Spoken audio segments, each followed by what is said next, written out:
But you should be on the map now, and there should be that one area, the island on which you were marooned during Yes, our I do last recall game. that. I... Anger courses through my buds. I am not a happy camper about this, man. It's not cool. Yeah, I know. Uh, here, hold No on. regrets. The ghosts of the swarm druid Azteca proved to be more deceitful and vengeful than anticipated. Through vile treachery, the specter managed to secure her remains and prevented Karus from dispelling her, all the while trapping the shaman and his companion Berlo within a cage of vines. Before departing, before departing, the wicked shapeshifter uttered the cryptic words, "3 more days until the rockfall," alluding to a tragic accident that racked Juvelin almost 6 years prior. Whatever her and Mordecai's intentions are, it is difficult to deduce, but if left unchecked, will spell certain doom for the innocents of Carofel Plateau. Karus learns the difficult truth that not every spirit of the realm can be absolved by his actions, and some must be dealt with force. This revelation came at great price, in an emotional altercation between the comrades in arms. Can the heroes reforge their tumultuous alliance in order to complete their quest and save the day? Within 3 days, on the anniversary of the event that set our tragic tale into motion, their final fates shall be decided. I certainly hope so.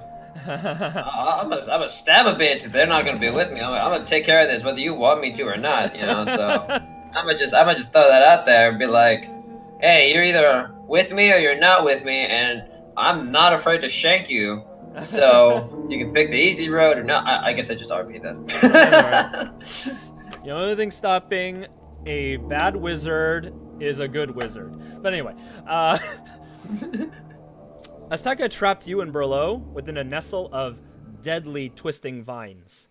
They pull you by the limbs and tear into your body, dealing immense pain. You are unable to see anything as they have blocked out all light. I'm giving you the light just so you're not looking at a black screen. But imagine yourself in the darkness right now. Berlo is beside you, and you can hear him struggling as the vines around you begin to encase you. Oh, what do you? That's not good. All right. You hear something start to crack, and something snaps. As you hear him also grunt in pain, though. It sounds like wherever, as he's standing, he is taking damage at the beginning of his turn. As are you. Currently, you are considered restrained. So. Okay. He frees himself slightly, but he is still relatively trapped. You are also still trapped. At the beginning of your turn, you take 15 points of damage as the vines encase you and tear into your body. Right now, you're considered restrained. So you're next to him. You can hear him and feel him, but you can't really see him. You can attempt to force your way out, manipulate your body to find a weak spot, or attempt to resist the pain. I'm going to attempt to endure the pain. Do an endurance check.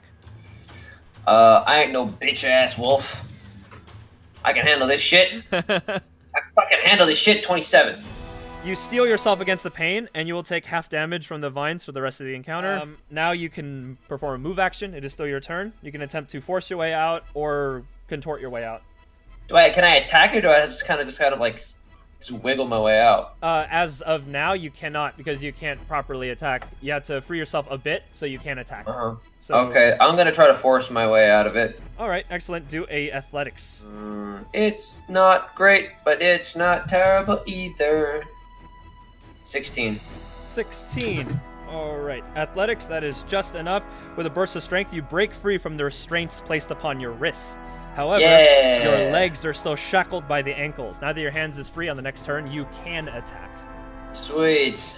So, I'm gonna attack the shit out of it. At the end of the turn, at the end of the round, Xander returns. He emerges past out of the astral demi-plane that you banished him to keep him under check, and he is understandably confused. The only reason that you know he reappeared is because of the sound of the portal opening and closing rapidly. And the sound of the portal opening and closing rapidly is him screaming. What in the 9 hells is that? Where are you witch? He whips his spear back and forth, trying to find Azteca. Last time he saw him, he was fighting people, so he's a little confused. Xander's back. I call out from within the vines. I go, Xander! She is in here! She's trapped us in here! Burlo also adds his voice to the cries. He says, "It's getting really bad in here. Please help us." Burlo? As he hears his comrade's voice, he attempts to scooch closer to where he hears it. He pulls out his great spear and attacks the vines. He successfully pierces through, and you see a small hole get ripped into the canopy. The integrity of the vine cage weakens, giving you strength in your later escape attempts. Sweet. So he is assisting you. Beginning of Awesome. Burlo's next turn, he has freed himself partially, but he is still taking damage. Damn it, Burlo. Get your shit together, son. He will attempt to further wrench himself free using his strength.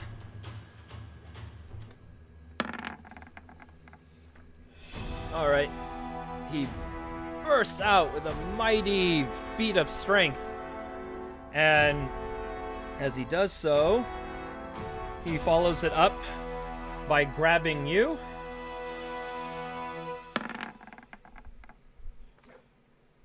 And he attempts to move you, but it seems like the pain he's been taking doesn't... it starts to leave him as he's beginning to bleed out. He's made enough of a hole now that you can see the light from outside. And Xander ferociously attacking the vines, trying to force an opening on this end here. Below is covered with blood and cuts all over his body. He has freed himself by arms and legs, but he's still staying behind to try to get you out. So, beginning of your turn, you would take 10, but because your endurance check, you're now only taking 5. Okay. And you are still considered immobilized until you free your arms. So what do you do? Well, my arms are free. Oh wait, yeah. My bad. You're good. I'm gonna use my totemic spear to cut away at the vines of my legs. All right, go ahead and do an attack. So that I can free myself from within the prison and start attacking the opening. Go ahead. So I wanna free myself from that. So this is melee basic. Yes. All right. Well, my modifier for this is not great, but again, I don't suck with the spear. I know what I'm doing, except when I don't. 16. 16. All right. So your first attempt to strike the vines actually anticipate your strike and retaliate. You feel a slash across your chest, which has a minor penetration, like a whip. And you just take 9 points of damage. All right. Alrighty. All right. So you've done your standard. You can. Yeah, you have to break it open now. You can freely move where you are right now, but you are. Oh. Yeah. But you have already attacked, so the skill challenge continues. Xander again attempts to bash open a wider hole. All right, so this time as he crashes through the canopy, you can now see the lightly armored knight. Again, he left his armor at the beach. Standing before you, he reaches a hand out to Burlo and attempts to pull him out. He drops in a exhausted heap by the side of the shore. Xander turns to you. He has a glare in his eyes as he sees you, but he still reaches his hand out towards you. His face like in moving stone. Go ahead, and the opening is there. You just need to force your way out. Do an athletics check. So I speak with the spirits, and they invigorate me with primal energy as I channel the energy of a bear and the grace of a wolf, and I barrel through it, and I crit. Nice. All right. So, enter your bear form and just bash your way through. You end up on the other side, and Xander pulls you out along the way and drops you on the side. The vines close down once more, expecting flesh but finding nothing. That cage is nigh and unpenetrable. Reaching Azteca's remains will be almost impossible. So she has managed to protect herself, and I think there's still a source of light out there, so I'm going to keep it there with you. You have successfully escaped.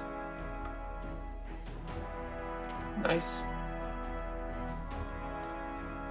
And now you find yourself on the shore of Lord Lake's Shrine.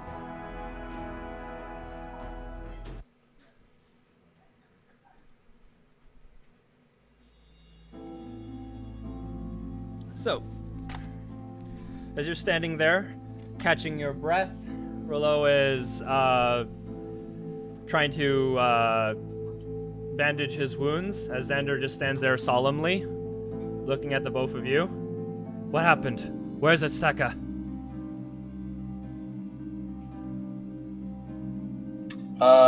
Karus?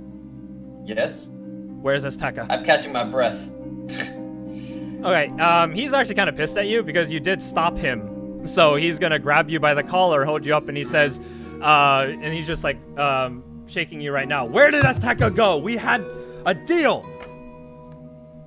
I looked at her, and I look at him with unblinking eyes and speak in a very calm, even tone. I said, she's on her way to destroy the village as we speak. She intends to create another rockfall. I had her. She was within my spear's range. Why did you stop me? Because the spirits do not work the same as we do. We had a chance to save Juvelin. Why didn't you trust me? I trusted we still have you. A chance to save Jubilee. You don't. Our chance, No, our you chance don't. has not fallen yet. The longer we spend here, more time we spend here bickering amongst ourselves, the farther away that chance becomes. We must move quickly if we are to save the city. Okay, so he's clearly very angry at you, and he shakes you one more time. He says, no, you don't get to tell us what to do anymore. You lost that right when you refused to trust us when we trusted our lives with you. He drops you, and he's just like, he can't even with you right now. I'd let him be angry at me, but if he attacks me, I will attack back. So, I looked at him and says, look, I will not, this is not the first time I will say this, and hopefully, it will be the last, but I cannot say that it will be. I was wrong. The spirits in this forest are much angrier and much more corrupt than I had anticipated. The dark influence that consumes them is beyond reckoning, beyond reprieve. They must be put down. And I have never encountered before in my travels spirits with such dark intentions before. And I apologize that I did not trust you, but it is also the first time I have encountered spirits of this kind. So I intend to make right the mistakes that I have made here, and I have not forgotten my duty to your village, and I still intend to keep it. But I am sorry.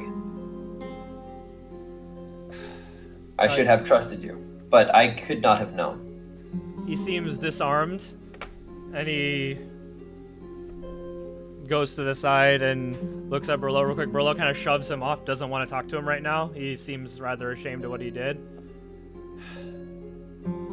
All right, he takes a moment to recollect himself. What to do? We have to head back to the village. Burlo seems to be fine, so he asks you, begrudgingly, are you hurt? Nothing, no wounds that I cannot heal myself. And yourself? I kind of give him a once over. With my passive perception, do I see that he is visibly wounded? He's taken a couple of attacks from the spider bites, and his skin seems a bit inflamed, but he's fine. He's healed himself in the interim times. Okie doke. Says, we can't let Azteca get back to Juvelin before we do. We must make haste. If you still have some strength left, then we can rest for a bit, but we have to head back. We cannot waste too much time here. gather your strength, and we will move out within an hour's time. Just whatever time would be considered a short rest, I suppose. Yeah, okay. So you rest on the island? Alright. So, just over here, along with the boat on this side, there's actually another boat on the other side of the island as well. Okay. Basically, it looks like a expedition was mounted a while back. So now you do have means of getting off and just retracing your steps. So while you are resting on Lord Lake Shrine, which has become eerily quiet, how do you pass the time? I meditate. I want to try and find, through accessing the channels of the spirits, where Azteca went, if she has spirits following her, if I can find a trace or... Yes. Okay. I don't know. Something. Do a Arcana check. 21. 21. All right. So, in the moment of solace, when the others are quiet, and the only thing you can hear is the light campfire that's been made, you enter your meditative state and reach out into the spirits. Azteca has indeed gone westward, back towards Juvelin in the way that you came. In her path, you can sense a trail of just chaos and destruction, as if the forest itself is weeping in response to her continued corruption of the animals within it. You also sense something strange, unexpected within the vicinity. A warm tenderness, as if being comforted by a close friend, immediately in the vicinity where you're standing, or you're sitting. All right, you look around to try to find the source of it, and it seems like it's coming from the other two. They're standing by the fire right now, not speaking to one another, just resting. They seem to be having difficulties reconciling after the altercation they had. So, it feels like these two need to make up before we go out, so let's move on. I'd like to figure out what's going on with these folk here. Okay, do an insight. Active insight? Yeah.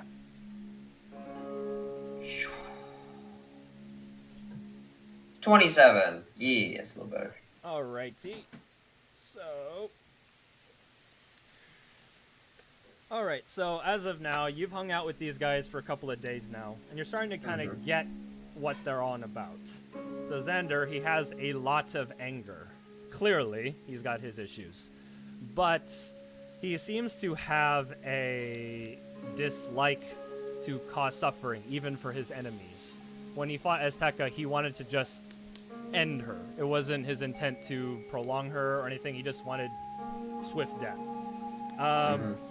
And you also recall that he, before Kaldor died, his lover died, he wanted to become a priest. But one thing led to another, and after his death, he basically took a path of a war priest. Burlo also had his daughter, Lily, and she died not during the rockfall, but during the Dream Eater's curse. He seems to also be motivated through duty, but he's also very easily triggered. His memory is still really fresh. So you're starting to kind of get these guys. As you're sitting there watching them, there seems to be some sort of lingering spirits attached to them. That is not malicious, as if trying to guide them, but barely, like, fainter than a whisper, because they're just so kind of like obsessed with their pain that they can't notice it. But you can notice it because you are more in tune with it. When you focus your spirit sense more, you see that behind Xander, who's kind of like, sitting on his bum beside the fire, poking at the coals, there's a you see like the wispy tendrils of a man standing behind him, putting a hand on his shoulder. And in front of Burlo, he's just staring off into the distance. There's a small child also standing in front of him, as if trying to get his attention. These ghosts dance around these two, but they're entirely oblivious to their existence and their presence. Okay, I want to try and speak with the spirits that are around my allies. All right. So when you speak out to them, and one of them says to the male voice says, "Let go," and the female voice sounds like a child's voice says, "It's going to be okay." I want to start speaking to them through the spirits' voices. So I want to repeat what the spirits say. So I say this out loud. What the child said. Xander turns to you all confused. What the hell are you on about? You going crazy again? I don't respond to him. I listen to the spirit again. Let go, Xander. This isn't you. Let go, Xander. Yeah. He sits up, rather perplexed. How are you doing that?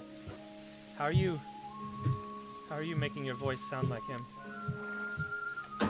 Again, I just stay focused. I'm ignoring what he's saying. I just want to listen to what the voice is saying.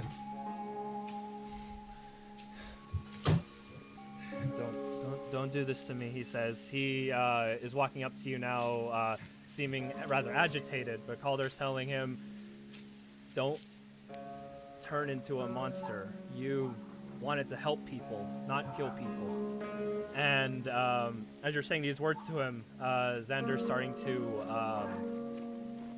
he looks like he's, about to rear out a fist and, deck you, but then he just, goes weak halfway through and drops to his knees. He says, I thought if I did this, both of our dreams could come true. Wanted nothing more than for us to be happy. And he just slams his fist into the ground in impotent rage. Berlo also seems rather distraught. Is she still here? He asks her. He asks you directly. I'm sorry. Wait, he asked me what again? I was like, is she still here? Player to DM is who's still here. And you peer into this unseen world. You see two remnant spirits lingering behind, ghosts of the deceased. One is the ghost of Lily, Burlow's daughter, who died during the Dream Eater curse, and Kaldor, Xander's lover, who died during the rockfall. They're attempting to reach to them, but they're just they're still hanging on to their pain so much that they can't quite seem to hear. Is it the possible? Guidance. Is it possible for me to bring about these spirits visually the way I brought back table scraps? Oh, okay, yeah. Do a in this case, do a religion check. Still intelligence, man. Gosh darn it! You'd think I'd be better at this. All right, 19. All right. So, describe how you do this. They're right now circling around these two, trying to reach them, trying to give them words of comfort, but they can't hear them. They're just obsessed with their anger and their pain that they can't. I want to make eye contact with the spirits. All right. They realize so that the spirits acknowledge me, and I astrally project myself so that my spirit form approaches them. So I'm still sitting there. I'm still meditating. All right, so and my astrally projected form approaches them, and I want to place a hand on their shoulder. I want to do on Berlow's daughter first. Yes. Right now, Kaldor basically steps in front of her, trying to he's apprehensive because they're here because of spirit activity, so they want to he's being protective. So, I want to give him the most sincere, genuine, honest, innocent look I can possibly give. And give him a smile and without saying any words, I just want to just smile at him and offer my hand slash paw to him openly as a gesture of kindness, like not like a handshake, but like a welcoming gesture with my hand. Diplomacy. I mean, I guess I could literally speak with the spirits. I want you to like RP this out if you can. Yeah, it is charisma. Oh, fuck. Oh, not bad. 22. All right. So Kaldor realizes that you are not malevolent and says, "I can't reach him." Okay, so I put a hand on Kaldor's shoulder, and I say, "I will help you reach him." Please, I don't want him to hurt anymore. I Neither don't want do him I. to follow this path of destruction anymore. Neither do I. I know he may not listen to me, but he will listen to you. Speak to him now. He can see you. So, you, for a moment, you kind of like bridge the gap between the spirit world and the real world, and Xander. Sorry, Avatar. Let's see. Xander sees Kaldor standing before him. It's like, is this another illusion? Another dream by that witch? No, this is real. Kaldor responds to him. Xander says, why? What are you doing here? He says, I'm trying to reach you, but you're just so damn angry. It's like, yes. They took everything away from me. What else do I have but anger? You have my memory. Is this what I would have wanted? Is this what any of us would have wanted? This isn't you. You're meant to help people, not hurt and terrorize them.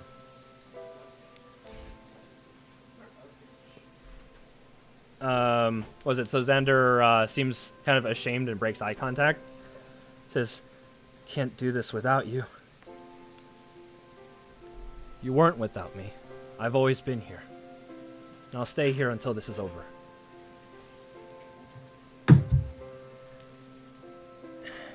Xander drops to his knees and is entirely silent. He, Kaldor drops beside him and places a comforting hand on his shoulder.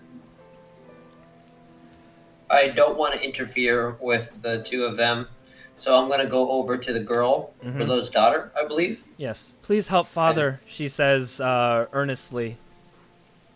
And I place a hand on her shoulder reassuringly, and I speak very softly, almost in a low rumble, and I say, go to him. He needs you now. Again, you allow Merlot to peer into the unseen world, and he can barely believe himself. He is beside himself in shock.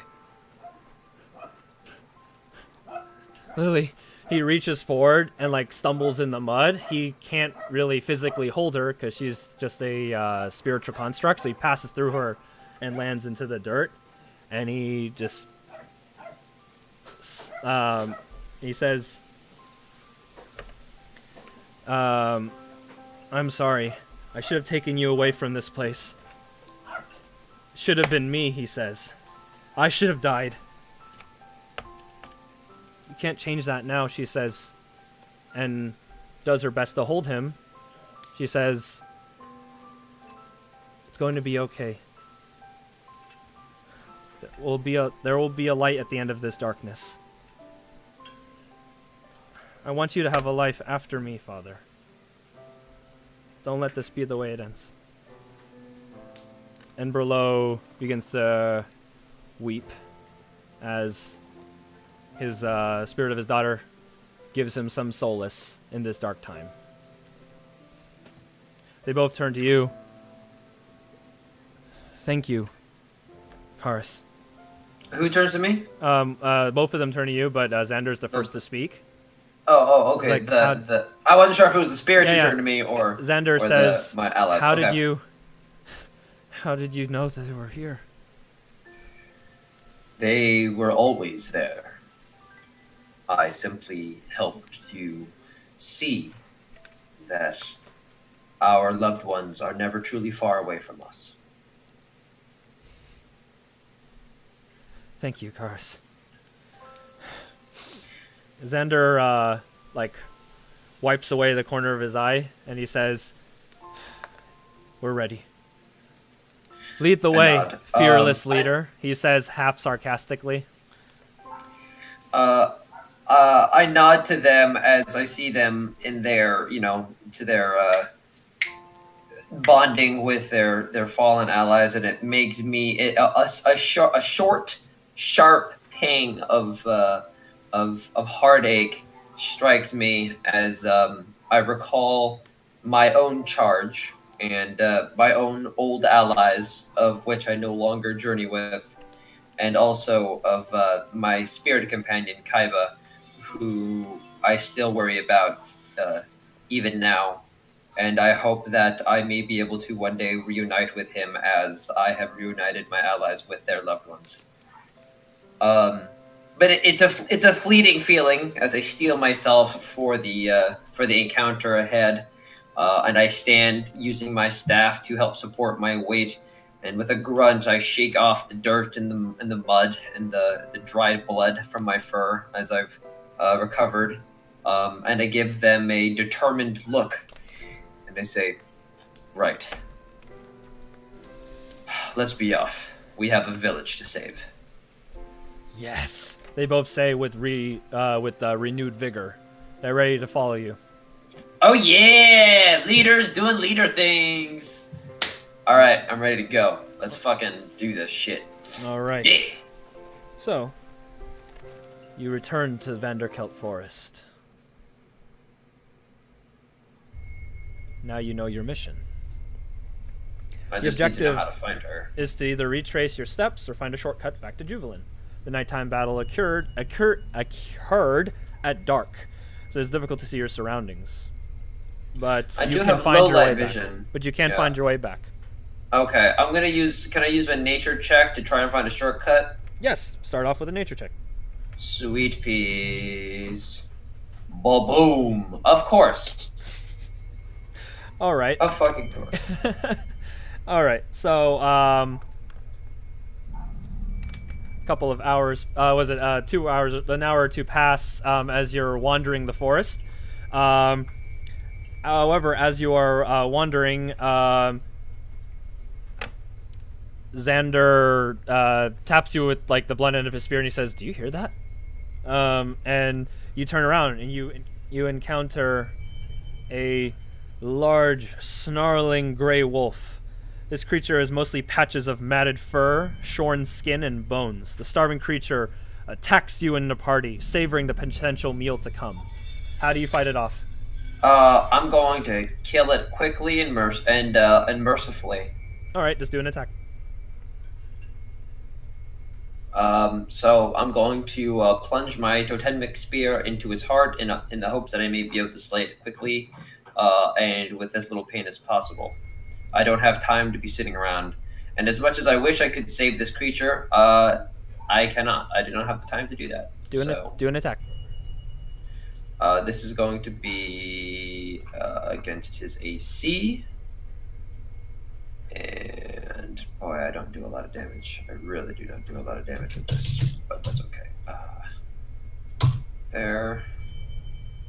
27 versus AC.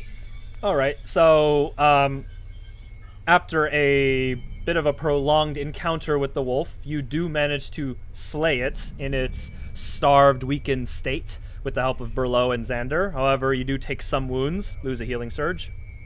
Oh, sad face. Okay. And you continue on your trek.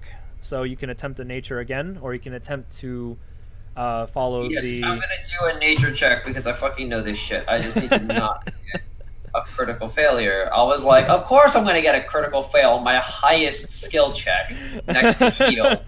Heal and nature are my two highest skills, and It's I all fucking right. failed.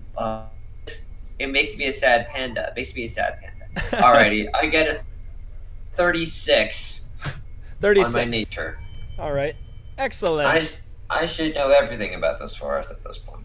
Alright, so nature. You acclimate to the layout of the land, discern north again, and navigate your way past whatever natural obstacles that would have cost time and resources.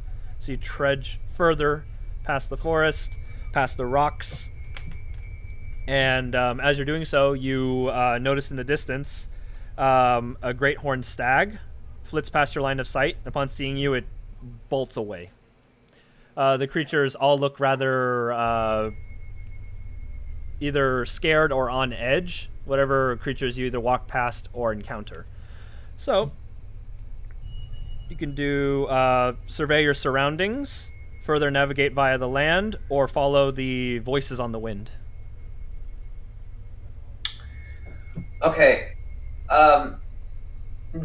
Player DM. Yes. Is the rockfall that takes place in the village? Like, is where what's-her-face is going, Azteca, is she going to the village to destroy it, or is she going somewhere else to destroy the village? The curse itself, when completed in its totality, will do something akin to the rockfall, as she alluded. As far as where Azteca goes, she just went elsewhere after she had secured her remains. She is now just roaming the forest freely. Because I want to know and learn as much as I can in regards to what her intentions are, where we might be able to find her, if we can lure her into a trap, if we can find a way to halt or stop this ritual from coming to fruition. And I would like to learn what I can do to figure that out. Go for it. All right, so as far as you know, the Sverdnebli Triumvirate, they all haunt where they died.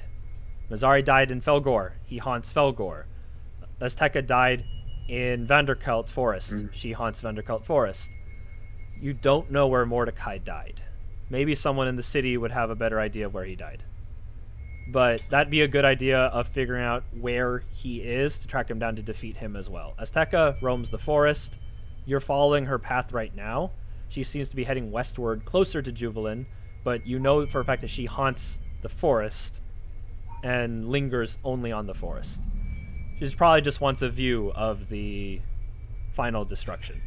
Okay, can I, as a character, discern what is going to happen next and figure out how I can stop that without, how can I figure out what to do next?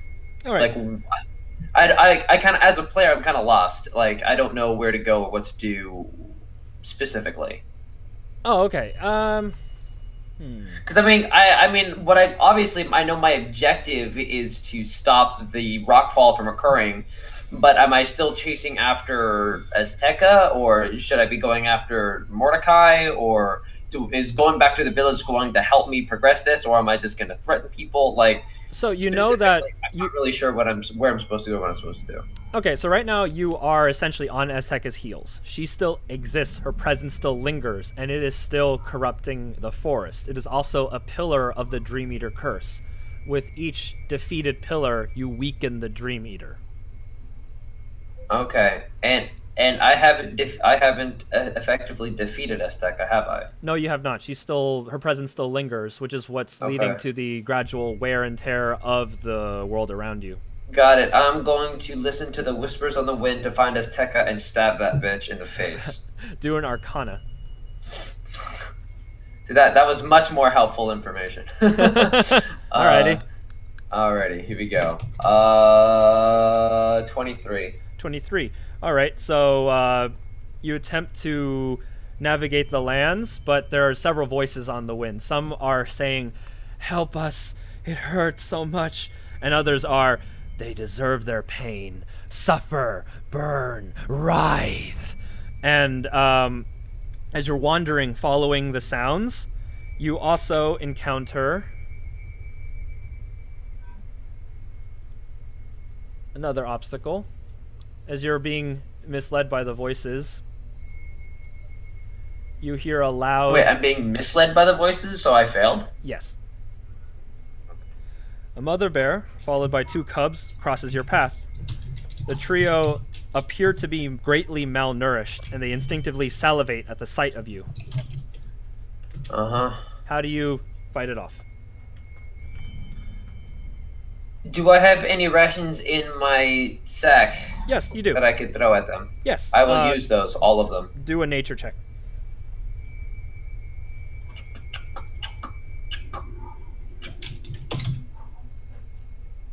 30. 30. Excellent. So you discard your food before the mother bear. She appears to be very vicious and ferocious, but she's also greatly diminished, skins hanging on her bones, so she goes for the food itself. And so do her cubs. They feast upon it vigorously and allow you to walk past them cautiously. Below the whole time is basically like trying his best not to hyperventilate at the sight of this great beast, which basically equals both of them stacked on each other's shoulders.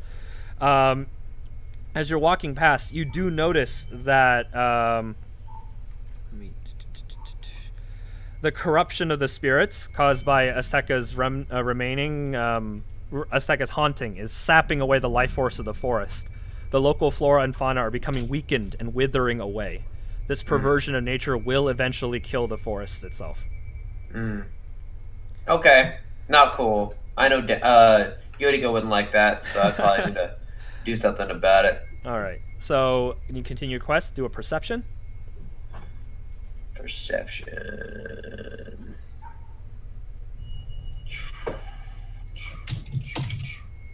Well, bam. Are you fucking kidding me? Really? I mean, it's still a 22, but really? You know what? That's enough. Okay. So, despite the dense, obfuscating fog, you managed to maintain. I'll show you some mercy. Okay. Yeah, it's like... Really? It's still a 22. You're fine. Despite the dense, obfuscating fog, you managed to maintain your bearings and your direction, and you trudge forward past the mist. As you're walking along the forest, you see remnants of stone-like objects that have been smashed and laid along the path. Upon a quick inspection, they appear to be miniature versions of the shrines that were in Lord Lake. Totems of the bat, the spider, and the rat, creatures that Azteca herself seemed to have revered in the fact that the creatures that she ended up taking the most a likeness to. It seems like throughout the years, while they were occupying Vanderkelt Forest, they, by the best of Azteca, did leave behind a lot of shrines that have been destroyed. And that probably added to the wrathful spirit that you had to deal with right now. Do an insight check. Insight.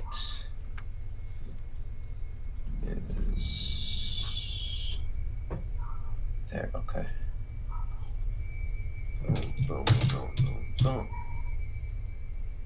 Wow! Come on, dice! Jesus Christ. All right. 16. All right. So, I'm rolling really badly today. Right. So, druids are not beholden to good and evil, but they do mostly mutually have a love for wildlife and nature. And you're watching this right now, and something just doesn't sit right with you. It's a druid unknowingly destroying a forest through her rage and through her persistence in this realm in her unnatural form. And it just turns your stomach to see how far a druid has fallen low as you walk past these dying plants and animals, all greatly malnourished and just left in a sorry state due to the disbalance of the forest. And you're almost... Go ahead. Go ahead. Go ahead. No, go ahead. I realized as a shaman and as a spirit that has been twisted by corruption and the darkness, I mean, eventually, not necessarily now, I would like to research what this type of corruption is that would turn a spirit so badly that it would completely change what it is, because I know that Azteca was not inherently evil, right? Well, what you know is that she loved the forest. She kept her shrines. She lived exclusively on the land. But in her death, after everything that had happened, she became so wrathful that she essentially, instead of working with them, has now enslaved the like nature itself to do her bidding, Right. and in so doing is causing its destruction. It's withering away. And that makes sense. That makes sense because it's a spirit who has been wronged. But in my attempt to try to soothe that spirit, it was, you know, like my traditional methods didn't work, because I think you mentioned that this player to DM that the spirit is like inherently evil. Like some spirits cannot be consoled. You said it might have misspoke. What I meant was you didn't console it the right way, if that makes any sense. As player to DM, it's basically like you have to figure out what they want. That's the thing. Like as a spirit companion, you can't just because the spirit wanted to be reunited. The body wanted to be reunited with the shrine. Yes, but then when I did that, that was like a malicious intent. That's because the spirit was so angry. Yes, right. That's because so then how can I know as a shaman whether what the spirit wants is going to restore the balance that it has, or if it's just going to make it worse? Because like now I can't know. Do I have to do insight checks on the spirit from now on? Like just something just so I want to know, so I make sure I don't make that mistake again. Well, the thing is, I as player to DM for something like this, there are no checks. You have to. I gave you basically a list of character traits as well as a list of basically like wants and needs and the characterization of whatever you're dealing with, and you have to kind of figure out what do they want, or what more accurately, what do they need. She wanted to be reunited with the shrine because that's what she wanted to do while she was dying. She was just trying to escape. She was trying to go somewhere where she would have been safer. But I guess like if you wanted to absolve a spirit, sorry for the tangent, any people who are watching, but it's like Mazzari, he wanted to kill the people who he was fighting with, but they're already dead. What he really needed was to be reunited with his mother and with his wife and child, because that removed his reason to stay and linger. It basically so that's the thing. You have to realize that Azteca has like, she's not inherently evil, not inherently good, but she has aspects of her that I've kind of given you throughout the course of the adventure, and you have to basically figure out how do you appeal to her as opposed to just giving her what she wants, give her what she needs, give her what she needs to hear, and that's how you can heal. Yeah, okay, so that's actually very helpful, because it helps me determine how I intend to take on this spirit, the spirits from now on, is finding out what they need. And not necessarily fulfilling what they want, because that's what I've done in the past, and it's worked for me in the past. Well, you gave Mazzari what he needed, but it was coincidentally what he wanted too. But it was like it might not be as easy as that for depending on who you're fighting. But yeah. Right. Okay. So this is helpful. So okay, cool. So this helps me determine what I'm going to be doing.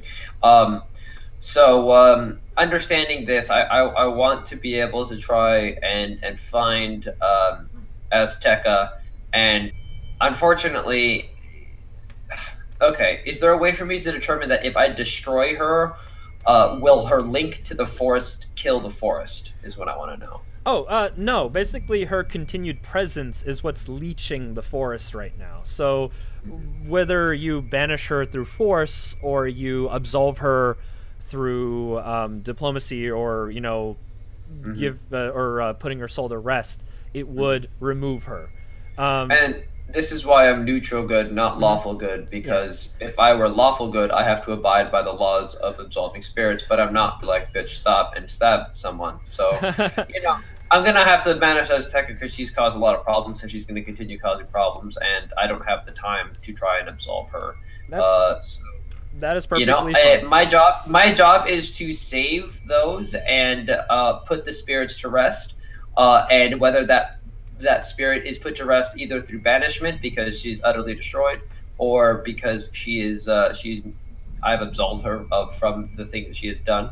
I have to make sure that the balance between the physical world and the spirit world are always in harmony. And unfortunately, this bitch is fucking that up. So, that is totally understandable. No offense, Azteca, but you go get my spear in your face. All right, I want to try to attempt to find her, so I may stop her. Arcana, follow the voices, follow the feeling of dread and pain and regret and suffering. Crawling in my skin. 23 again, rolling pretty meh. Well, I hope during combat you're better. But 2, 3, 4, 5, 6. The last 6 rolls have been 10 or lower. it's okay, man. Sometimes this happens. Statistically, I should be getting some good rolls here soon. All right. So as you're traveling, you are. Let's see. The dawn is starting to break. You've been actually roaming the forest for some time now, so you're starting to notice that the darkness is starting to recede, which is good. It makes it a lot easier to navigate. Nearby, though, you hear the half-hearted. Was it the voices? Following the voices kind of causes you to. Was it temporarily remove your attention away from the surrounding environment? This was another fail. You're in the high hostile area right now, but don't worry. It's same structure.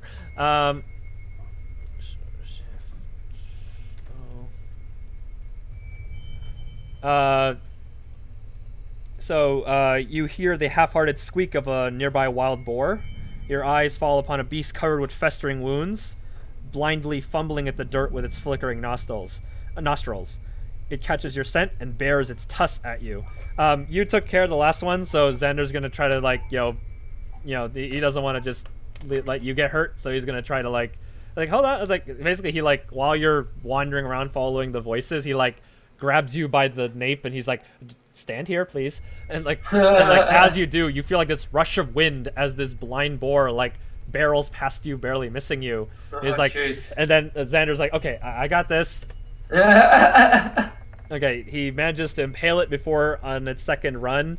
Oh god, is that a child on this thing? This is from Princess Mononoke. I couldn't use. I wanted to Oh show a boar that was hurt, but Xander successfully slays it. No one gets hurt, and he's just seeming rather distressed. Poor beast. It looks like it was suffering. What's happening to Vanderkelt Forest? He looks to you for advice and about what's going on. I tell them about Azteca and how her presence as a wrathful spirit is destroying the forest, and that although we have already attempted to put her to rest, we no longer have the option for peace, and that she must be destroyed.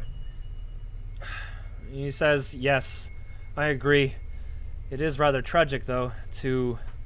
He looks at just all the carnage and destruction. It's almost as if the path being carved out by her, in the direction she went, that you're following right now. It's almost as if the dirt itself becomes infertile. She says, it's kind of melancholy, isn't it, to destroy something that you once loved. He just kind of shakes his head in disappointment, realizing that he's really no better as well. But he continues walking. As we walk, I continue to say, "This is the work of a shaman is to live in melancholy." Wow. I don't usually have the right to say this, but you need to lighten up, pal. I mean, it's kind of true. Xander pulls out his wineskin as you're walking. Since the fog's clearing up, he's kind of a little bit less on edge, and he holds it to you again. This was Caldor's favorite vintage. That's why I share it with them every year. It was at the end of every weekend. He's like, I feel like smooth sailing from here on. He hands one out to you. Hands you some of his drink just to kind of as a token of. I take a swig of it, and with gracefully, I take a swig of it, and I hand it back to him and nod in approval. All right, looks like we're at the edge of the forest now. Looks like we're back near where we started.